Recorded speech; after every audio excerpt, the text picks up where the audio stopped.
Hello YouTube and welcome to this video. आज की इस वीडियो में हम बात करेंगे जंप्स की और टाइप्स ऑफ जंप्स की, और आखिर में हम प्रोग्राम्स भी ऐसे बनाएंगे जिससे हमें इन डेप्थ समझ में आ जाएगा कि जंप होती क्या है और कहाँ यूज़ होती है।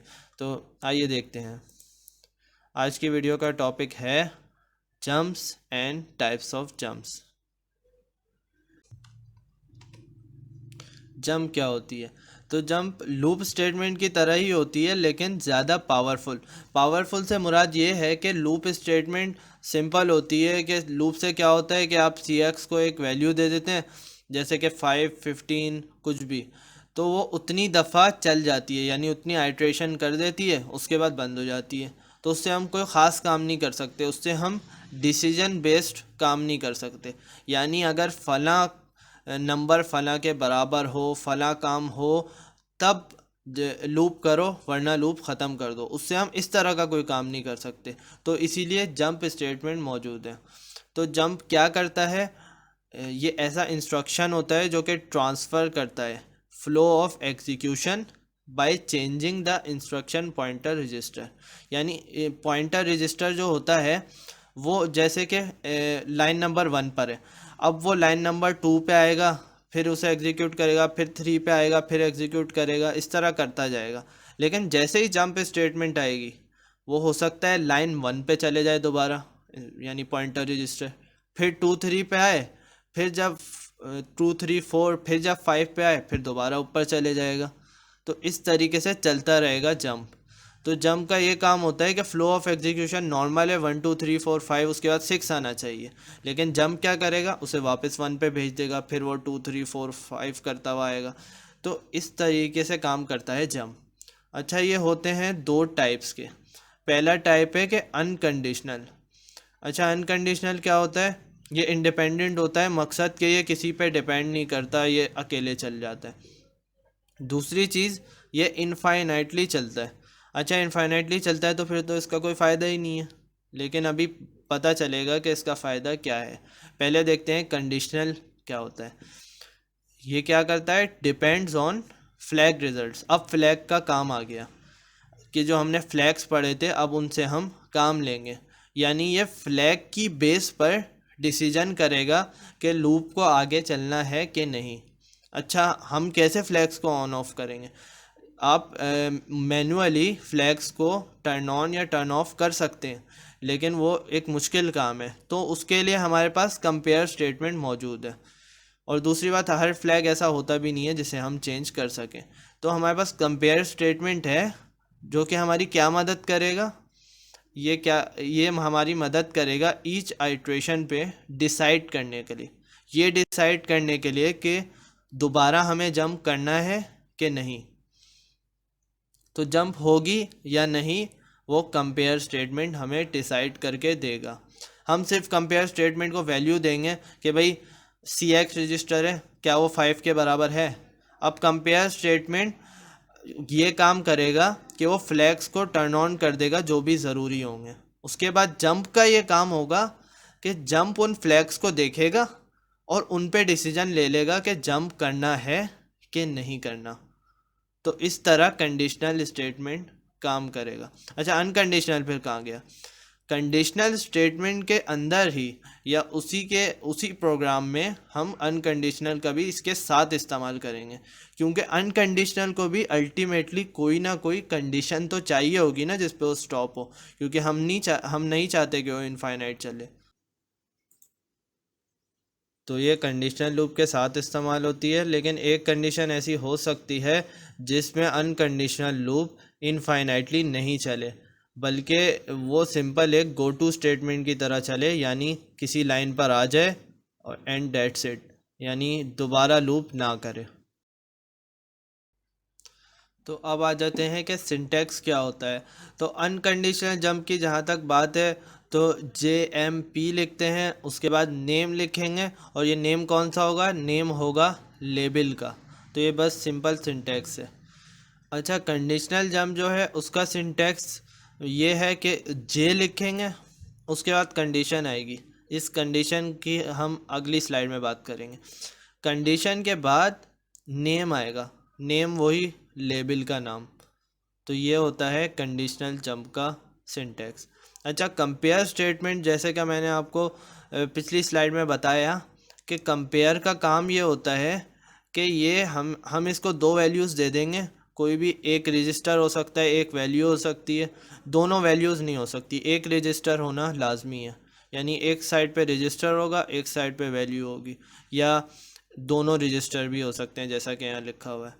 तो कंपेयर स्टेटमेंट से हम क्या करेंगे, दो वैल्यूज़ को कंपेयर कराएंगे, और ये जो होगा ये फ्लैग्स को टर्न ऑन या टर्न ऑफ कर देगा, जो भी फ्लैग रिक्वायर्ड होंगे। उसके बाद जंप क्या करेगी, जंप उन फ्लैग को चेक करेगी और अपना डिसीजन कर लेगी कि हाँ जंप करना है कि जंप नहीं करना, यानी जंप को एंड करना है। तो वो डिसीजन कर लेगी इस कंपेयर स्टेटमेंट की वजह से, क्योंकि इसने फ्लैग्स को टर्न ऑन या टर्न ऑफ कर दिया होगा। तो अब आगे बढ़ते हैं। तो अब बात करेंगे कंडीशंस की, जो कि कंडीशनल जंप में होती हैं। तो अब यहाँ पर बहुत सारे कॉलम आपको दिख रहे हैं, लेकिन अभी हम सिर्फ पहले और दूसरे कॉलम के बारे में बात करेंगे। तो जैसा कि आप देख सकते हैं यहाँ पे लिखा है जंप इफ़ इक्वल। तो ये वो जंप है अगर आपने जो दो वैल्यूज़ दी हैं या दो नंबर दिए हैं, अगर वो इक्वल हैं तो ये जंप करेगा, वरना नहीं। इसी तरह जंप इफ़ नॉट इक्वल, अगर जो दो वैल्यूज़ दी हैं अगर वो बराबर हैं, अगर वो बराबर नहीं है तब जंप करो, वरना नहीं करो। तो ये हाँ की कंडीशंस होती हैं जो भी सारी होती हैं ना, यानी जंप इक्वल, जे ई जो लिखा हुआ है, जंप इक्वल का मतलब ये है कि अगर इक्वल हो तो जंप करे, वरना नहीं। और यहाँ पे क्या मतलब है, अगर इक्वल नहीं हो तब जंप करे। और यहाँ पे क्या है, अगर पहला नंबर दूसरे से बड़ा हो तब जंप करे, या यहाँ पे पहली वैल्यू अगर दूसरी से छोटी हो तब जंप करे। और यहाँ पे ग्रेटर और इक्वल, यानी या ग्रेटर हो या इक्वल हो। और यहाँ लेसर और इक्वल, या लेसर हो या इक्वल हो। तो ये सारी कंडीशंस हैं। अच्छा, यहाँ पे और कंडीशंस लिखी हैं, ये असल में और कंडीशंस नहीं है, ये अल्टरनेटिव कंडीशंस हैं। यानी ये जो जंप इफ इक्वल है और जंप इफ ज़ीरो है ये सेम है, ये नॉट इक्वल और ये नॉट ज़ीरो ये सेम है। तो ये दो तरीके से आप जंप्स को इस्तेमाल कर सकते हैं, या आप ये वाला फॉर्मेट इस्तेमाल करें, यानी जे ई लिखें, जे एन ई लिखें, या आप ये वाला फॉर्मेट भी इस्तेमाल कर सकते हैं, कोई प्रॉब्लम नहीं है। लेकिन बेहतर ये है कि ऐसा नहीं करें, यहाँ से जंप इक्वल ले लिया, यहाँ से जंप अबव ले लिया, किसी एक पैटर्न को ही फॉलो करें। यानी या इस पूरे को ले लें या इस पूरे को ले लें। मैं अपनी वीडियोस में इसको फॉलो करूँगा क्योंकि मुझे ये ज़्यादा इसमें सही लगता है। अगर आपको ये वाला सही लगता है तो आप इसको फॉलो कर सकते हैं, बाकी ये दोनों सेम है। तो यहाँ पे लिखा हुआ है फ्लैग चेक्ड। फ्लैग चेक्ड का मतलब क्या है कि मैं, जैसा कि मैंने आपको बताया, जंप ये देखता है, जंप मुख्तलिफ फ्लैग्स की बुनियाद पे जंप करता है। तो काम किस तरीके से करते हैं, पहले हम लिखेंगे कंपेयर स्टेटमेंट, जिसमें हम दो वैल्यूज़ को कंपेयर कर देंगे, चाहे वो रजिस्टर हो या वैल्यू हो, जो भी हो। हम दो वैल्यूज़ को कंपेयर करेंगे, फिर हम कोई सी भी जंप इस्तेमाल कर देंगे, या ये इक्वल वाली या नॉट इक्वल वाली, कोई सी भी। उसके बाद जंप कंपेयर जो होगा ना, कंपेयर फ्लैग्स को टर्न ऑन या टर्न ऑफ कर चुका होगा। अब जंप का काम ये होगा कि वो इन फ्लैग्स को देखे, जैसे यहाँ पे ज़ीरो फ्लैग को देखेगा, यहाँ पे ज़ीरो फ्लैग को देखेगा, यहाँ पे दूसरे फ्लैग्स को देखेगा। तो ये इन फ्लैग्स को चेक करेगा जो कि कंपेयर स्टेटमेंट ने चेंज किए होंगे, कि वो उनका क्या रिज़ल्ट है, क्या वो टर्न ऑन है या क्या वो टर्न ऑफ है। ये उनकी बुनियाद पे फैसला करेगा कि जंप करना है या नहीं। तो इस तरीके से काम करती हैं ये कंडीशंस। तो अब देखेंगे हम इनकी कोडिंग कैसे होती है। तो अब कोडिंग की तरफ आएंगे। तो ये आ गया हमारा बेसिक स्ट्रक्चर। अब हम एक सिंपल प्रोग्राम बनाएंगे जिसमें हम 1 से 9 तक नंबर्स प्रिंट करवा देंगे। तो यहाँ पे मैं DL को वैल्यू दे रहा हूँ 1 की। 1 क्वेट में इसलिए दिया, जाहिर सी बात है इससे इसकी S का वैल्यू चले आएगी, ताकि प्रिंट करते हुए हमें कुछ ऐड नहीं करवाना पड़ेगा। अच्छा, मूव एज को मैं दे रहा हूँ 2 क्योंकि कैरेक्टर प्रिंट करवाना है। अब एक लेबल लेंगे जिसका मैं नाम रख दूंगा जंप। जंप में डबल पी इसीलिए लगाएं ताकि ये प्रैक्टिस होनी चाहिए कि हम लेबल में हमेशा गलत स्पेलिंग यूज़ करें। उसकी वजह यह है ताकि अगर जंप मेरा कोई कीवर्ड होता, वैसे तो नहीं है लेकिन अगर होता कोई जंप कीवर्ड, तो यहाँ पे मुझे प्रॉब्लम हो जाती। तो मैं गलत स्पेलिंग लिखूँगा तो कभी कोई कीवर्ड मेरा बीच में नहीं आएगा, इसलिए मैंने डबल पी ले लिया। अच्छा, ये चीज़ तो हो गई। अब इसके बाद जंप के अंदर मुझे लिखना पड़ेगा इंटरप्ट 21H ताकि प्रिंट हो जाए, और जब भी प्रिंट हो एक ऐड कर दे डीएल में, इंक्रीज कर दे, इससे एक नंबर ऐड हो जाएगा डीएल में, यानी ये 1 है तो 2 हो जाएगा। अच्छा, ये इंक्रीज तो हो गया। अब हमें एक ऐसी कंडीशन चाहिए कि अगर 9 से बड़ा हो, क्योंकि हमें 1 से 9 तक प्रिंट करवाना है, तो अगर ये जो डीएल की वैल्यू है अगर ये 9 से बड़ी हो तो लूप को एंड कर दे। एंड का मतलब यहाँ पर ले आए, ये जो है ये एंड है, ये प्रोग्राम का एंड है मेरे, तो लूप को यहाँ पर ले आए। तो उसके लिए मैं क्या करूँगा, पहले तो कंपेयर करवाऊँगा दो चीज़ों को, एक डीएल को, किससे, 10 से, 10 से नहीं बल्कि 9 से। मैं डीएल को 9 से कंपेयर करवाऊँगा।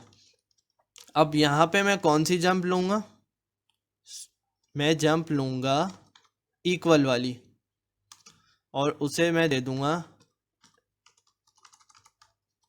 एंड।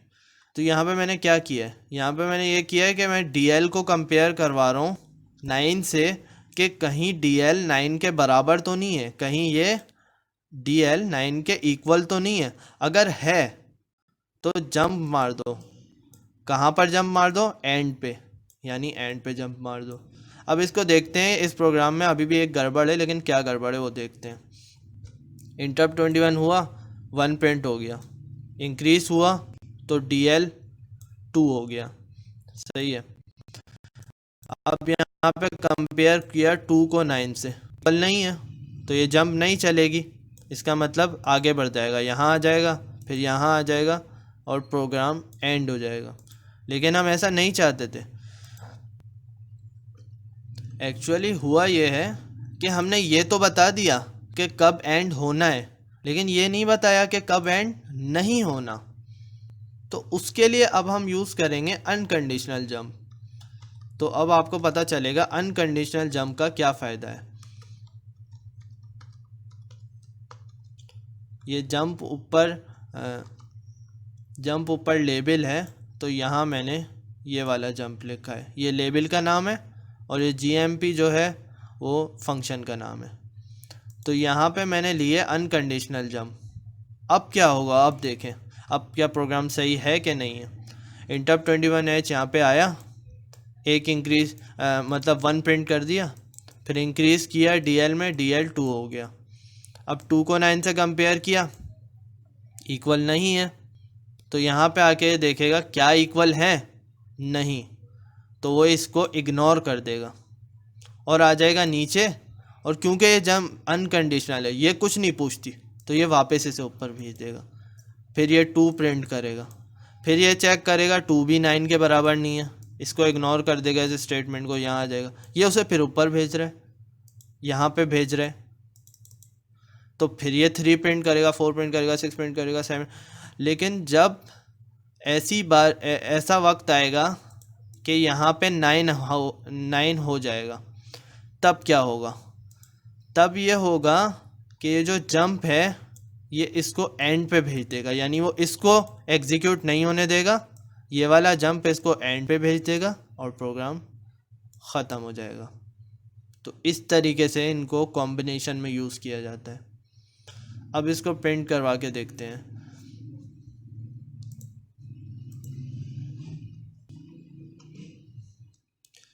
तो मैं इसका नाम पर रख दूंगा सिंपली jump.asm, और ये मैंने इसको सेव करवा दिया। अब इसको रन करके देखते हैं। तो अब मैं लिखूँगा मेसम जंप, उसके बाद लिंक,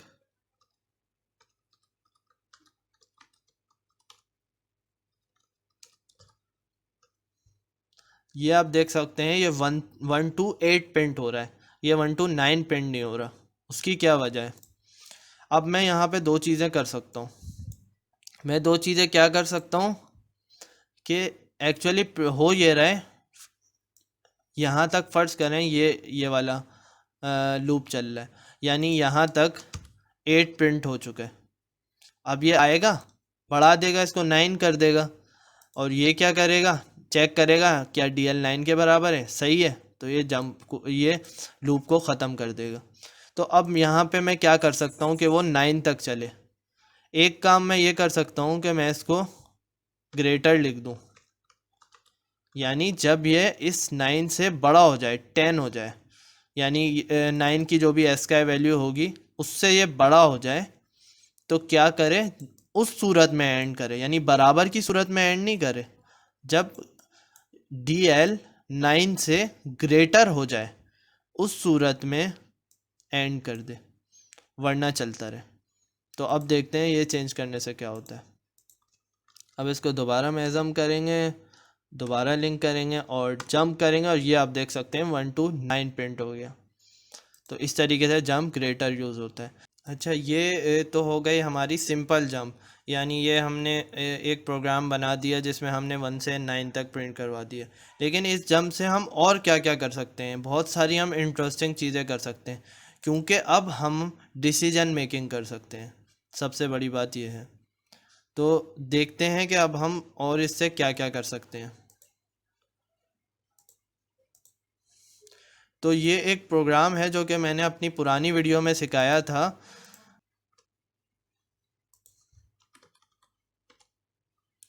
तो पहले मैं आपको ये दिखा देता हूँ कि ये प्रोग्राम करता क्या है रिमाइंडर के लिए। तो यहाँ पे मैं लिख रहा हूँ ARR, तो ये पहले लेंथ मांग रहा है। यही प्रॉब्लम है कि लेंथ क्यों मांग रहा है स्ट्रिंग की। भाई मैं जितना भी लिखूँ ये उतना लिखने दे, उसके बाद जब मैं इंटर दबाऊँ हो जाए, लेकिन ये लेंथ मांग रहा है। अब मैं जो भी इनपुट लिखूँगा ये वही सेम चीज़ आउटपुट में दे देगा। इसका सिंपल काम ये है। अब समझते हैं कि प्रोग्राम का जो कोड है वो कैसे वर्क करता है, उसके बाद इसमें चेंजिंग करेंगे। तो ये ऐसे वर्क करता है कि पहले तो डेटा सेगमेंट को हीप पे डाला गया है, सिंपल है, फिर प्रिंट किया गया है ये जो गिव लेंथ ऑफ स्ट्रिंग दिया हुआ है, ये ऊपर वेरिएबल में स्टोर है। उसके बाद लाइन ब्रेक दिया गया है सिंपल।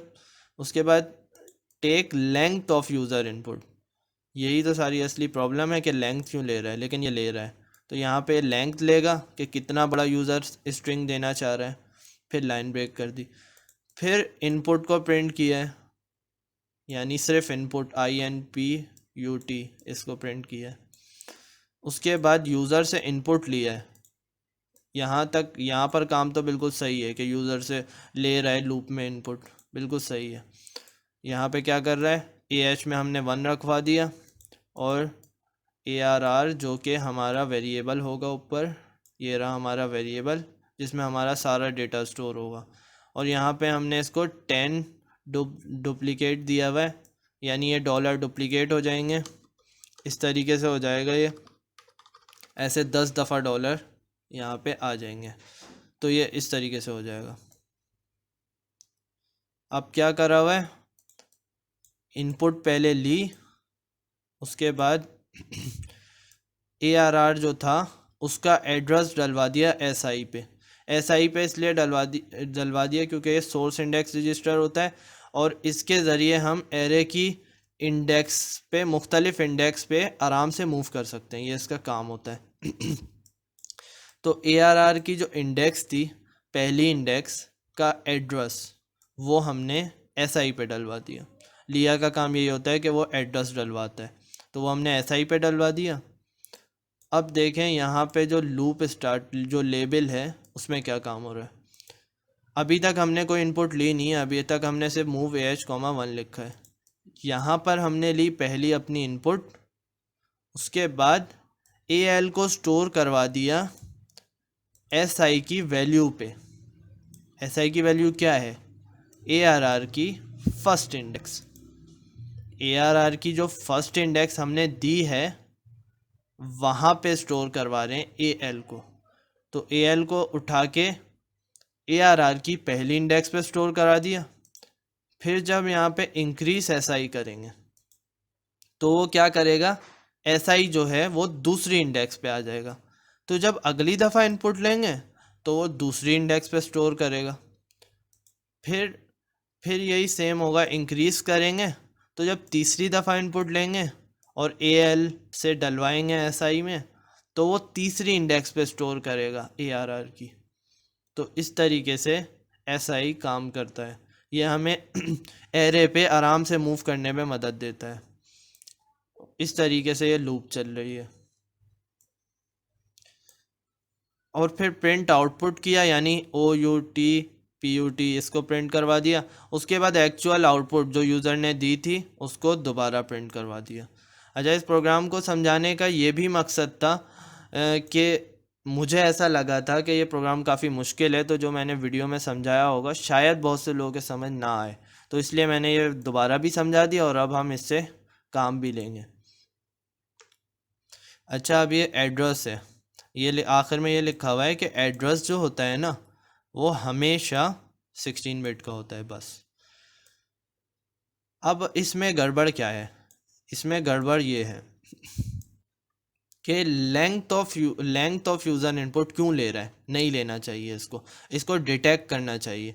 तो वो हम करवाएंगे जंप से। अरे जंप से तो हम करवा देंगे, लेकिन उससे पहले मैं एक चीज़ दिखाना चाहता हूँ कि हमें डिटेक्ट करवाना है इंटर।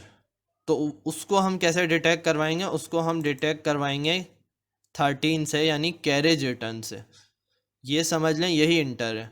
यानी जब इंटर जो काम करता है तो अगर हम 13 को डिटेक्ट करवाएंगे तो वो इंटर को डिटेक्ट करेगा। तो इस वजह से हम 13 का इस्तेमाल करते हुए कंपेयर करवाएंगे उससे 13 से।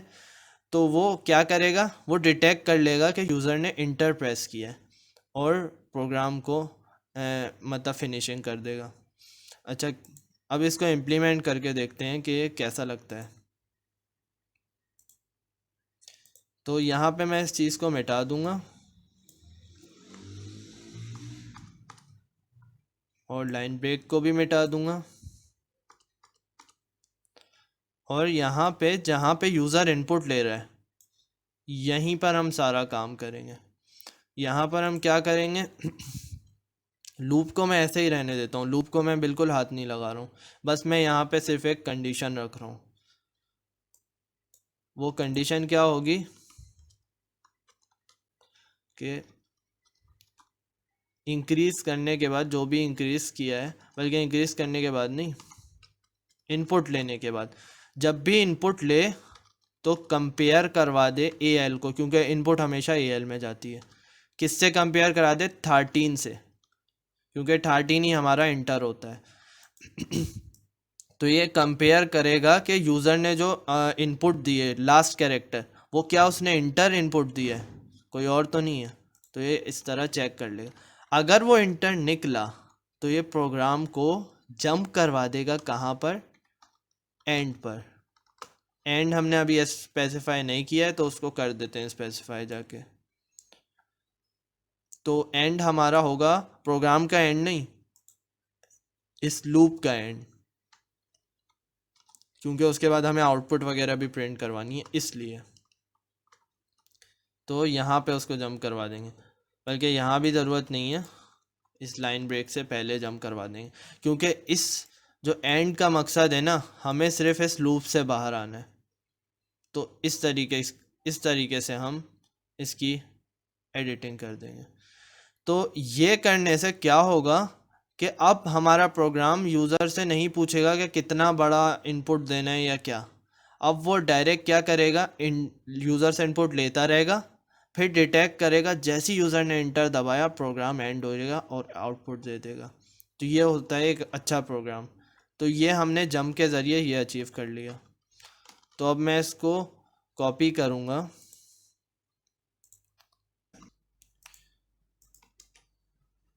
अब एक और चीज़ ये रहती है कि मैं इस कोड को मिटा दूं। इस कोड को मिटाने का मकसद ये है कि ये वो कोड था जो कि लेंथ मांग रहा था स्ट्रिंग्स की। तो अब हमें इसकी ज़रूरत नहीं है। यानी अब हम यूज़र से लेंथ नहीं मांग रहे, बल्कि उसका यूज़र का इंटर डिटेक्ट कर रहे हैं कि जब यूज़र इंटर डिटेक्ट करेगा तो ऑटोमेटिकली इनपुट लेना बंद हो जाएगा और प्रोग्राम आउटपुट दे देगा। तो अब इसको सेव करवाते हैं। सेव करवा देंगे हम इसे jump2 के नाम से। अब इसको चला के देखते हैं।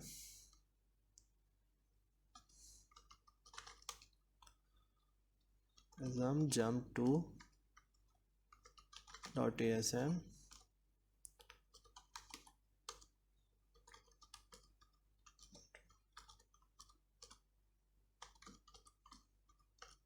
ये देखें इनपुट मांग रहा है। इसके अंदर मैं लिखूंगा हेलो,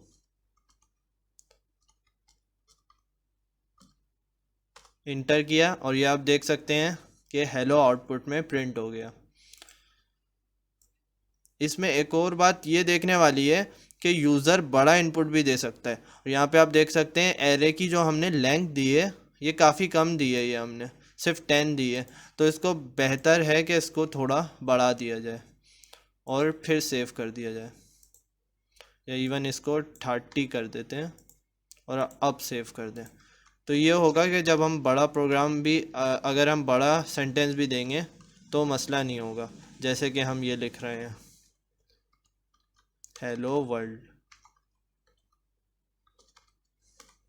तो ये पूरा हेलो वर्ल्ड प्रिंट हो गया। तो ये आपने देखा कि जंप कितनी पावरफुल होती है। इससे यानी हमने अपने प्रोग्राम को इस काबिल बना दिया कि वो इंटर को डिटेक्ट कर रहा है।